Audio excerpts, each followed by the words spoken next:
بسم الله الرحمن الرحيم إلهي سبحانه وتعالى قرآن كريم كاوحو كليه وما كان لمؤمن ولا مؤمنة إذا قضى الله ورسوله أمرا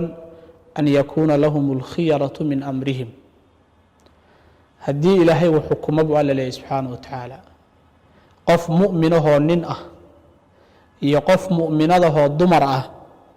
حق يقر أمرها إني خيار يدود يمرن ككيانان أيها الله سبحانه وتعالى وفي ساعدها صلوح marka lagu yiraahdo waxaas waa xaraan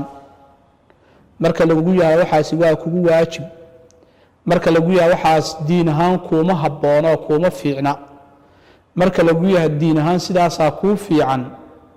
khiyaar kale ha raadinin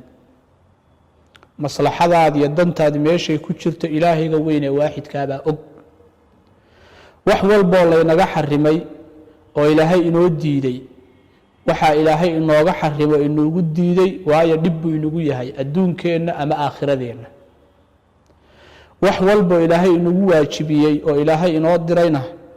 dheefteena ku jirta ama adduunkeena ama aakhiradeenna taas macnaheedu waxa weeye marka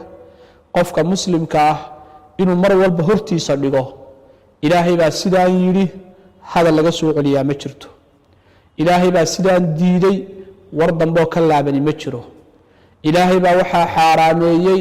khalaas warkeedu waa dhamaaday in la sameeyo iyo in lagu daqaqabo iyo in lagu saqajaabo dama ma jirto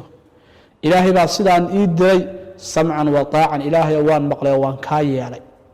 maxaad adiguna helaysaa marka jannada ilaahay iyo barwaaqo iyo wanaag adduunyo mid aakhira ayaa ilaahay ku siinaya u dhaga nuglow oo maqal oo aqeec ilaahay iyo rasuulkiisa sallallahu alayhi wa sallam ala nabiyina muhammad wa ala alihi wa sahbihi wa sallam ajma'in